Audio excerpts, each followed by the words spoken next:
Welcome to my YouTube channel maths with PB sir. আমি প্রীতিশ ভান্ডারী। তোমাদের classic 2024 এক্সামের জন্য আমি কিন্তু আগেই একটা ভিডিও দিয়েছি কিভাবে কি কাট অফ আসতে পারি বা সেট স্কোর কত এটা নিয়ে। তো ওইখানে ইডাব্লিউএস সম্পর্কে আমি তখনই বলেছিলাম যে ইডাব্লিউএস এর যেহেতু প্রথমবার ক্লাসিপে আসছে, তাই ইডাব্লিউএস কিন্তু আমরা অতটা তথ্য ছিল না।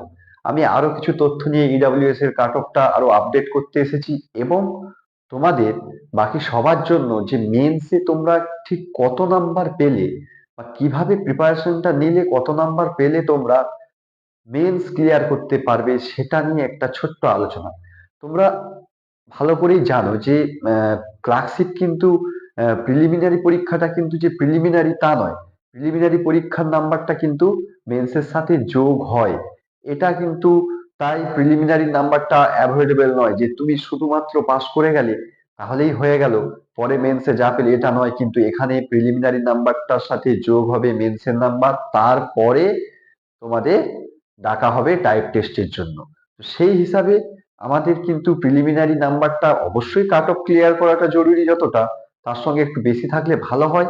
আর যদি না বেশি থাকে, হতাশ হওয়ার কিছু নেই, তোমরা কিন্তু তাতেও মেন্স ক্লিয়ার করতে পারবে। একটু এই ভিডিওটা দেখে নাও শেষ পর্যন্ত, তাহলে তোমরা ক্লিয়ার হয়ে যাবে ধারণাটা সম্পর্কে। যেহেতু আমি গত 2 বছরই মেন্স ক্লিয়ার করেছিলাম, তাই পার্সোনাল অভিজ্ঞতাও রয়েছে এবং আরো বিভিন্ন জনের কাছ থেকে যারা এখন চাকরি করছে তাদের কাছ থেকেও তথ্য নিয়ে আমি কিন্তু এই ভিডিওটা বানাচ্ছি। দেখো, আমাদের 2019-এ জেনারেলের কাট অফ ছিল হচ্ছে 65 প্রিলিতে। মেন্সে কিন্তু মিনিমাম 72 পেতে হয়েছে, কারণ টোটাল কাট অফ 137। তো সেই হিসাবে দেখো, জেনারেল বাচ্চাদের কিন্তু জেনারেল স্টুডেন্টদের শুধুমাত্র 72 পেতেই কিন্তু হয়ে গেছে। তুমি একটু বাকিগুলো দেখবে। দেখো, ওবিসি বি কিন্তু 56.33 ছিল, তাকে কিন্তু 74.34 অ্যাট লিস্ট আনতে হয়েছে। তাহলে এই জিনিসটা বুঝতে পারছো? দেখো, কাট অফ প্রিলিতে বেশি ছিল কিন্তু মেন্সে কম পেলেই হয়েছে। এটা কিন্তু একটু ভাবার। তাহলে যাদের কাট অফ কিন্তু, দেখো, কাট অফ মার্কস বেশি, মেন্সে কিন্তু খুব একটা বেশি লাগছে না। আবার দেখো, একই রকম ওবিসি 43, মেন্সে কত লাগছে? 78। তাহলে যে ওবিসি এ স্টুডেন্টটা কাট অফ ক্লিয়ার করেছে, ক্লিয়ার করে চুপচাপ, আমি তো কাট অফ ক্লিয়ার করে গেছি, আমি ওবিসি এ আছে, আমার কোনো চিন্তা নেই, আমি পাস করে যাব মেন্স আরামসে। কত নাম্বার তুলতে হয়েছিল? 78.67। নট ইজি ব্রো, কখনোই এটা কিন্তু সহজ নয় মেন্সে 78 আউট অফ 100 পাওয়া। এবারে দেখো, একই রকম এসসির ক্ষেত্রে কিন্তু 48.67 ছিল, কত করতে হয়েছে? 75। তাহলে দেখতে পাচ্ছ, যার যত কম কাট অফ ছিল তাকে কিন্তু তত বেশি মেন্সে নাম্বার তুলতে হচ্ছে। তাই এখন থেকে এখানে শুয়ে বসে আরাম করার জায়গা নেই, কিন্তু তোমরা কি মেন্সের প্রস্তুতি এখন থেকেই শুরু করে দিতে হবে। আমি যে নাম্বারটা বলবো সেই নাম্বারে কিন্তু তোমাদের মোটামুটি কাছাকাছি এলেই মেন্সের প্রস্তুতি শুরু করে দাও, কারণ বুঝতেই পারছো মেন্সে কিন্তু অনেক বেশি নাম্বার তুলতে হবে। যেমন এসটিতে 29.67, অনেকটা লো কাট অফ। তাহলে দেখো, 68 পেতে হয়েছে। 68ও কিন্তু কম না, এসটির জন্য 68 কিন্তু কম নাম্বার না। তাহলে একই রকম আমরা চলে আসি জেনারেলে। দেখো, এবছর আমি যে ভিডিওটা দেখে দিয়েছি তোমরা দেখতে পারো। তো সেই ভিডিওতে আমি বলেছিলাম যে 58 to 63, আমি ধরে নিলাম একটা মিডিয়াম 60। তাহলে ধরি যে তুমি 60 পেলে, তাহলে কিন্তু তোমাকে মেন্সে মিনিমাম একটা নাম্বার তোমাকে রাখতেই হবে, সেটা হচ্ছে মেন্সে মিনিমাম 72 প্লাস তোমাকে রাখতেই হবে। যারা জেনারেল ক্যান্ডিডেট, আবার বলছি, মিনিমাম 72 প্লাস রাখতেই হবে। ওবিসি বি এর ক্ষেত্রে আমি বলেছিলাম 53 to 58। মানে এটা তোমাদের হয়ে যাচ্ছে 55 প্লাস ধরে রাখো। তো এখানে ওবিসি বি এর বাচ্চাদের কিন্তু, স্টুডেন্টদের, আমাদেরকে এদেরকেও কিন্তু মিনিমাম 74 প্লাস রাখতে হবে। এগুলো কিন্তু ভাইটাল, মেন্সের নাম্বারটা কিন্তু ভাইটাল। আবার বলছে, আমি কিন্তু কোনো ভগবান না বা কোনো কিছু না, আগে থেকে বলে দিচ্ছি এটা নয়। এমনও হতে পারে যে কোশ্চেন সোজা পড়লো মেন্সে, এই 72টা হয়ে গেল 82, হতেই পারে। তাই সেইভাবে যে যদি সোজা কোশ্চেন আসে, কমন কোশ্চেন আসে, সবার কমন টপিক নিয়ে আসে, যেমন আগের বারে পড়েছিল করোনা নিয়ে, মাস্ক পরা নিয়ে, জনগণ সচেতনতা, এই টাইপের কোশ্চেন। বিশেষ করে আগের বারে যে B2টা পড়েছিল, বেঙ্গলি টু ইংলিশ ট্রান্সলেশন। তো বেঙ্গলি টু ইংলিশ ট্রান্সলেশনটা আমাদের সবার পরিচিত গল্প, আমাদের সত্যজিৎ রায়ের প্রফেসর শঙ্কু থেকে এসেছিল, উশ্রী নদীর ধারে, এরকম একটা কিছু ছিল। তো ওগুলো পরিচিত কথাবার্তা, পরিচিত গল্প বলে হয়তো অনেকটা সহজই হয়েছে। আহ, এরকম যদি সহজ চলে আসে হয়তো আরো বেড়ে যেতে পারে, তবুও মোটামুটি মিনিমাম তোমাকে এই নাম্বারটা নিয়ে আসতে হবে। ওবিসি এ আমি যেটা বলেছিলাম যে প্রায় 45 to 50, তাহলে সেটা 47 ধরো পেয়েছো। তো 47-এর সাথে কিন্তু 75 প্লাস তোমাকে আনতেই হচ্ছে, 75 বা 76 প্লাস তোমাকে আনতেই হচ্ছে। তাহলে যার যত কাট অফ কম, তার কিন্তু মেন্সের প্রস্তুতি তত বেশি নিতে হবে, ঘুমোলে চলবে না। দেখো এসসি, দেখো এসসি কিন্তু 50 to 53 বলেছিলাম, তো এটা তাহলে ধরে নাও 51 প্লাস। যদি 51 পায়, একেও কিন্তু মোটামুটি 75 প্লাস নিয়ে আসতে হবে এসসি স্টুডেন্টদের। এসটিদের বলেছিলাম 30 থেকে 35, ধরলাম 32 পেলো, এদেরকেও কম করে তো 70 নিয়ে আসতেই হচ্ছে, কম করে 70। এবারে চলে আসি ইডাব্লিউএস। দেখো ইডাব্লিউএস সম্পর্কে আমি আগের ভিডিওতে বলেছি, একজন কমেন্টও করেছে ডিটেলস ভিডিও দেওয়ার জন্য। তো শুধু ইডাব্লিউএস নিয়ে ভিডিও আমি দিচ্ছি না, আমি সবকিছু মিলে অ্যাকুমুলেশন করে ভিডিওটা দিচ্ছি। ইডাব্লিউএস কিন্তু যেহেতু প্রথমবার, আর সব থেকে বড় ব্যাপার ইডাব্লিউএস, তোমরা রুলসটা জানো যে প্রতি 1 বছর অন্তর ইডাব্লিউএস তোমাকে নতুন ভাবে রিনিউ করতে হয়। তো ইডাব্লিউএস তুমি এলিজিবল কিনা ওটা আগে চেক হবে, যদি তুমি না এলিজিবল হও তোমাকে কিন্তু জেনারেল কোটায় ট্রান্সফার করে দেওয়া হবে। তাহলে ইডাব্লিউএস এলিজিবল কিনা তোমাকে প্রতি বছর তার পরীক্ষা দিতে হবে। তুমি আজ ক্লার্কশিপ 2025 সালে যখন এর মেন পরীক্ষা হবে, 25-এ একটা ইডাব্লিউএস এর সার্টিফিকেট বার করে রাখবে। 1 বছর ভ্যালিডিটি থাকে ইডাব্লিউএস সার্টিফিকেটে, তাহলে 1 বছর যেহেতু ভ্যালিডিটি থাকে, তোমাকে কিন্তু প্রতি বছর ইডাব্লিউএস টা রিনিউ করাতে হবে, এটা সর্বপ্রথম।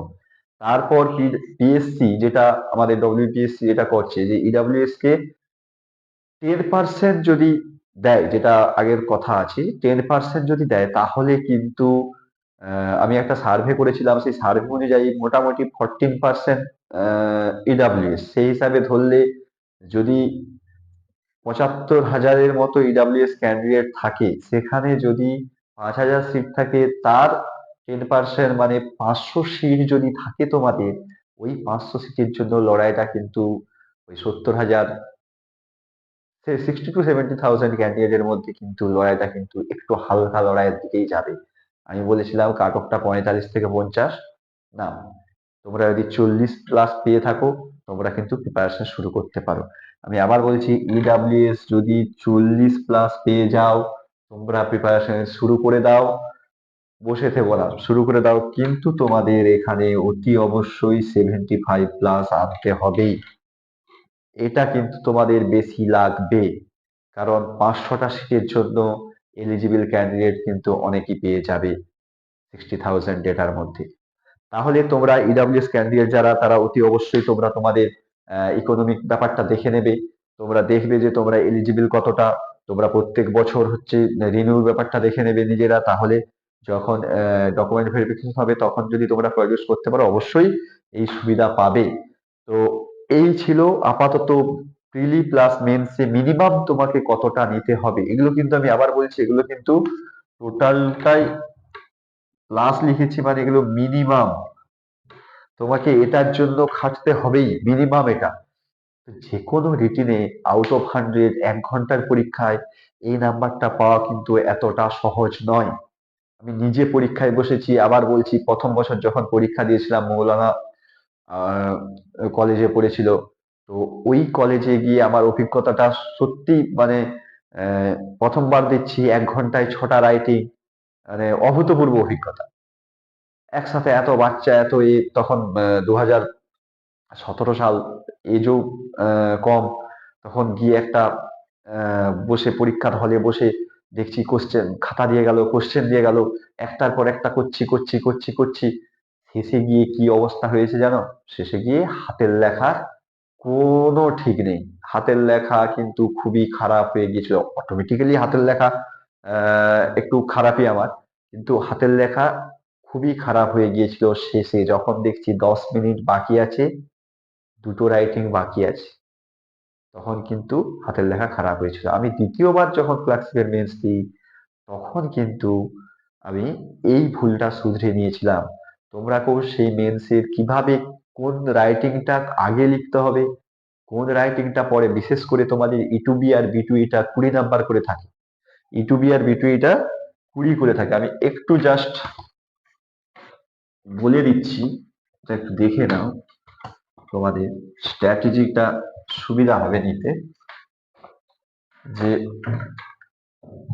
দেখো, তাহলে মেন্সের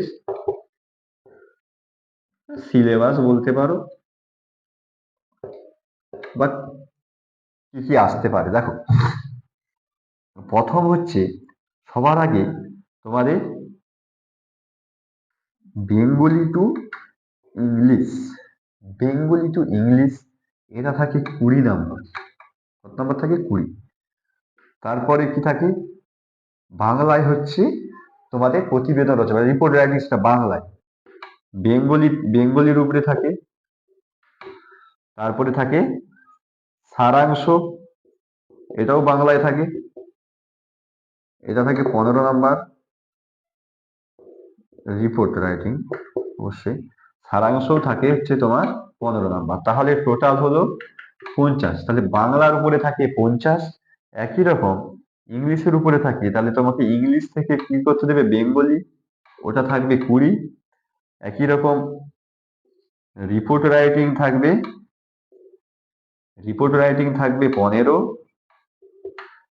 আর তারপরে থাকবে আমাদের প্রেসি রাইটিং কিন্তু এটাও থাকবে 15। প্রেসি মানে এই বাংলা যেটাকে আমরা সারাংশ বলি, ছোট্ট করে লিখতে হয়, ছোট্ট করে যেটা থাকবে তার 1/3 মোটামুটি লিখবে আর একটা টাইটেল দেবে। এইটা হচ্ছে প্রেসি রাইটিং। একই রকম সারাংশের ক্ষেত্রেও একই। তাহলে এই মোট 50-50 100 নাম্বার। তোমার টাইম থাকবে হাতে মাত্র 1 ঘন্টা। সে কারণে তোমাদেরকে কিন্তু কিভাবে করতে হবে এগুলো, এই নিয়ে আমি ডিটেলস ভিডিও পরে পরে নিয়ে আসবো। তোমরা সঙ্গে থেকো, আমার চ্যানেলের সঙ্গে থেকো, সাবস্ক্রাইব করো এবং বন্ধুদের মধ্যে শেয়ার করো। তো এইগুলো আমি কিন্তু পরে কিন্তু করাবো, কেমন? পরে কিন্তু এগুলো নিয়ে আমরা ডিটেলসে আমি করাবো। যেমন কিভাবে বাংলা থেকে ইংরেজি কতটা কি লিখলে হয়। দেখো, হাতের লেখা কিন্তু ম্যাটার করে না। আমি দুবারই পাস করে এবং ভালো নাম্বার পেয়ে পাস করে বুঝতে পেরেছি যে হাতের লেখা খারাপ হলেও ম্যাটার করে না। বিশেষ করে এইটা আর এইটা, এই দুটো কিন্তু তোমাকে ভালো করে একটু লিখতে হবে। তাই চেষ্টা করবে প্রথমে এই দুটো করে নেওয়া। এই দুটো একটু ভালো করে করতে হবে, কারণ এগুলো অবশ্যই বেঙ্গলি থেকে ইংলিশ যখন করছো, তোমার ওইখানে হাতের লেখাটা না হলে তুমি যে সঠিকটা লিখেছো কিনা বোঝা যাবে না। কিন্তু যখন রিপোর্ট লিখবে বা সারাংশ লিখবে, ওগুলো কিন্তু হাতের লেখা একটু খারাপ হলেও যায় আসে না। কিন্তু চেষ্টা করবে ভালো করে লেখা, গুছিয়ে লেখা। আমি টোটাল ডিটেলস ভিডিও আরো আসছি। আপাতত নমস্কার।